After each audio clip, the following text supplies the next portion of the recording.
Megnézte. Valamit molyoltak, azt mondták, van egy lyuk a tetőn. Van egy lyuk a tetőn, De ők ezt azt... nem tudod, hiszen nem látsz Nem föl a tudod, de tetőre. nem mész föl. Fölvittek gázpalackot, rámelegítettek valamire. Egész nap dolgoztak. És aztán körülbelül 2 hónap múlva kihívtam egy igazi brigádot, és az fölhívott létre, hogy nézzem meg, hogy ezek mit csináltak. Figyelj, ezek lebontották a féltetőt, szerintem elvittek mindent, ami mozdítható, lenyúlták a féltetőt, és konkrétan effektíve a lyukat se kátrányozták, vagy fóliáztak. Nem mondták, hogy tesznek az erezbe ilyen levélfogót, minden 4 erezet, tudod, ami nem engedi, hogy beessen a levél. Várják, kitalálom, nem volt benne. Figyelj, nem mondom, nem volt benne, ezek lebontották a féltetőt, elvittek minden bádogot, ami használható, és ahogy ezt elkezded megtanulni, jössz rá, hogy valójában itt csak az, ami szájról szájra terjed. Tehát a szórólapon bedobott bádogozás, tetőfedés, aszfaltozás, ez nem egy létező fogalom. Nem létező fogalom. Nagyon fel tudnak vonulni, nagyon jönnek, nagyon meggyőző, hihetetlenül fölvonulnak, és a legnagyobb barbárok, de tényleg. Faluban csak úgy hívsz mestert, hogy körbe kérdezel, oké? Tehát hogyha a 5 szomszéd azt mondja, hogy a lacikáikat írd, mert ők jók, akkor az nem fog becsapni. Igen. Ennyi. Eleve gyanús, hogy bedobja a postaládába, tudod. Tehát, hogy miért nincs munkája, ha neki hirdetni kell magát. Hát, ráér. Ugye? Tehát, hogy ez már önmagában azért nagyon gyanús.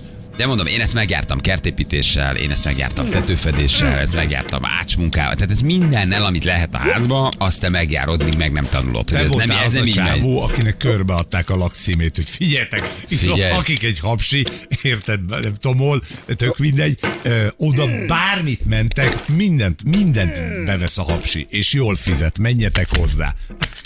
Igen. Idős az, hogy hozzátartozó, tehát feljelentésre rendőrségen 25. február 28-án, mert a Bakonyi kisfaluban élő édesanyját ismeretlen elkövetők 240 000 forinttal megkárosították, bádogosok. Mondom, ezek ilyen bűnszervezetként működnek. Tehát, és aztán mondom, fölhívott a bádogos, és mondta, hogy figyelj, ez 10 perces munka, amit nem csináltak meg. Egész nap molyoltak a tetőn. Az volt a szerencsé, hogy nem hordták el a házat. Érted? Képzeld el, bejönnek a tetőn keresztül a nappalidba. Az volt a cél. A fedét. Ott azért bejönnek a tetőn, fölhúzzák a lámpákat, kipakolnak mindent. És itt is ugye azt mondja, hogy 83 és veszprémi nő munkadéként 200 000 forintban egyezett meg a vállalkozóval, amelyet egy 1 órás munkáért az idős nő át is adott. Később azonban észlelt, hogy a szobában a szekrényben tartott félretett pénz 1 millió forint eltűnt. Tehát, hogy bementek a házba. Ugyanarra a vállalkozó terelődött a gyanú, mindkét bűncselekmény esetében a 29 éves román állampolgárságú férfit aztán végül elfogták. Tehát szerintem, én mondom, tényleg így működik. Hordában járva, mennek házakat rabolni, a tetőn keresztül akarnak bejutni. Fogalmunk sincs az igazi bádogos, hogy ők mit csináltak egy napon keresztül a tetőn. Hát meg nem az tudtuk megállapítani. elterelés, tudod, kihívod a nénit, aki megrendelte a munkát, hogy na tessék csak nézni, Erzsi néni, itt fogjuk megjavítani a tetőt, és közben a másik csávó meg bemegy a nappaliba, és elviszi az 1 millió forintját. Elterelik a nénit, és közben ki is rabolják. Terelés. Aha. Azt mondja valakit, aki ért hozzá, hogy ezek az aszfaltosok úgy csinálják, hogy előre kevert aszfaltot terítenek, ami nem aszfalt, 1 évet nem bír ki, de a végzés után sokan ott maradnak, és megvárják a készpénzt. Zsákos aszfaltot vesznek, amit kibontanak, és azt reménylik, hogy ennyi kb. 8-10 mm megmaradt, van náluk lap, vibrátor, maximum gázzal melegítik, és úgy dolgozzák be. Totálisan nem jó az egész, ahogy csinálják. Azt mondja, hogy ezek román bádogosok, így van, jól mondjátok, itt nálunk vannak a legnagyobb kóklerek. No, de ha nem értesz hozzá, és mondjuk van egy családi házad, mi az első jel, hogy rossz szakembert hívtál? Honnan tudod? Egy bádogosnál, egy tetőfedőnél, egy eresz eldugulásnál, hogy szar a szakember, akit hívtál. Hát nem értesz hozzá. Nem kapcsolatod jött, nem barát ajánlotta, akkor az mázli. Fölhívsz egy ilyen szórólap alapján valakit. Te honnan veszed észre, hogy a bádogos nem jó bádogos? Na, hát először is ugye az etetés, mert ahonnan veszed észre, azt már akkor fogod észrevenni, mikor rossz a meló. Nem tudom, hogy milyen szerszám van a kezébe. Én nem tudom, hogy az jó vagy nem jó. Munkásruha?